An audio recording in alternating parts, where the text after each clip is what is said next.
I spent more than 15,000 hours writing code. And in this video, I'm going to share with you all of the important things that I learned during these years. Because people say that the key to achieve true expertise in any skill is simply a matter of practicing. And if you put in at least 10,000 hours, you're going to achieve that. But with programming, this is a little bit different because 10,000 hours actually means around 7 years of daily work. And the reason why I'm saying 7 years is because I'm assuming that you're going to spend around 4 hours a day, every day, writing code. And 4 hours of daily work, maintaining focus and maintaining dedication for a whole 7 years. I'm not talking about 3 months. I'm not talking about 1 year.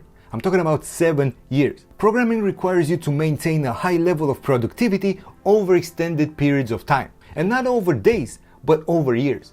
And if you do that, then you can get those hours in. Because otherwise you're just gonna burn hours without getting the benefits of proper learning. So here are the main things that I learned during these years. These are the things that help me to this day to stay both productive and motivated. And the first and the most important thing is to be able to maintain focus over extended periods of time. Spending time watching tutorials or coding motivation videos doesn't really count. The only time that counts is the time that I spend writing code and figuring out how to solve problems. Only that time counts. And to maintain focus, I kind of need to be in a certain state where I can concentrate and a state in which I can ignore my surroundings. For me, I'm usually at around 50 to 60% productivity and I have occasional peaks of maybe 80 to 90%. I realize that maintaining things at these levels allows me to be able to code every day.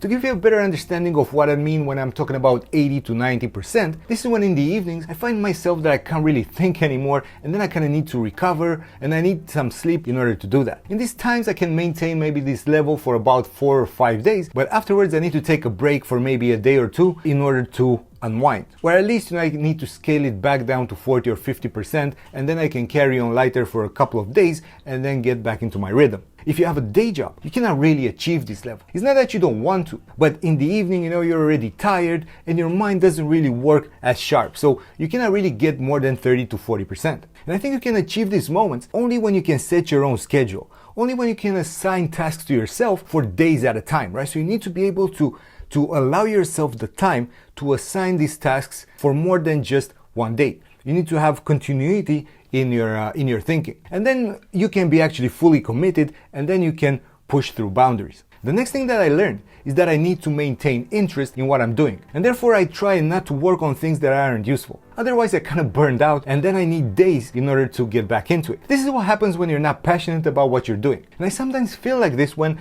I work for others and then I get days in which I feel completely unmotivated. And my mind is telling me, right, that I should be doing something better, but my tasks are in actual contradiction with what's good for me. Let's say I committed myself to do a task and now I have to finish it. Now listen, you gotta do this sometimes, right? And it's not the best use of your time, but it's life, right? And it's okay. You just sometimes need to do what needs to be done. In these days and in these periods, you might burn out, right? And you might lose motivation. And it's a normal thing that we all go through, but we need to minimize the number of days in which this happens. Because if this happens every day, right, for long periods of time, then you're gonna need weeks or even months in order to recover. And again, that's time burnt instead of time gained to achieve your goals. So the only way to avoid getting burnt out is to align your work with what you're passionate about, meaning working on projects that make you feel happy, right? You need to wake up in the morning looking forward to starting to work and getting to solve those problems. I'm gonna tell you now the exact reasons why the majority of people cannot really focus, they burn out, or they cannot manage to do deep work. And it's not just social media and them just being on their phone and not being able to concentrate. It's also taking courses and watching tutorials. Now, don't get me wrong, right? Courses and tutorials are great for specific skills because you get step-by-step instructions on how to do something. But those instructions actually prevent many of us from being independent thinkers, which is actually needed to be able to figure out what needs to be done. And it's kind of a catch-22 that people get caught up in because they can never really break out of that. So they just cannot learn and they watch more tutorials. And because they watch too many tutorials, they cannot have the ability to think for themselves. And then they just keep watching more and more tutorials that tell them exactly what they need to do. Here's how you can create an accordion. Here's how you can train a machine learning model. Here's how you can use OpenAI and so on and so forth, right? There's so many things that you can just learn because you get clear instructions. But the reality is that you don't really learn from these tutorials. Because tutorials, again, are good for specific tasks, and you only learn punctual information if you just keep watching them. But they don't really teach you how to think.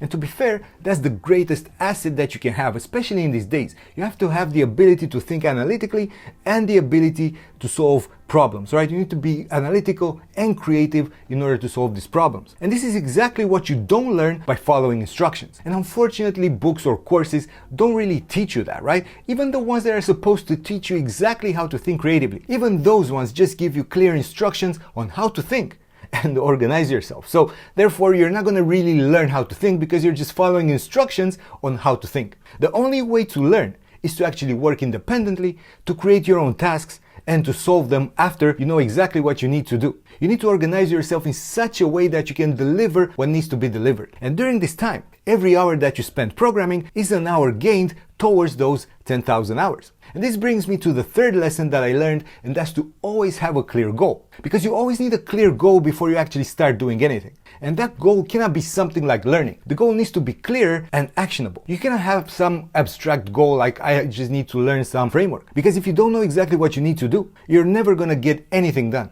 The reason why the majority of people cannot learn properly is because they don't have a goal other than learning. And learning for learning's sake won't get you too far. So what I recommend is not to code every day just for the sake of it. Learn to think and how to break down the problems that you're trying to solve into actionable tasks. And then you can work on them, and then you can solve the problem that you actually started with. Because this will compound and it's going to make you look forward to the next day.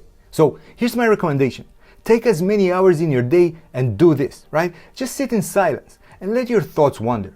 Give yourself some time to think independently and let your mind carry you to which problems need to be solved. And when that happens, you're going to have a clear direction on what you actually need to do. Because if there's anything that I learned during these years, is that you need peacefulness and that you need silence in order to allow your thoughts to align with what you need to do. It's going to give you direction. It's going to allow you to maintain focus. And it's going to prevent you from burning out.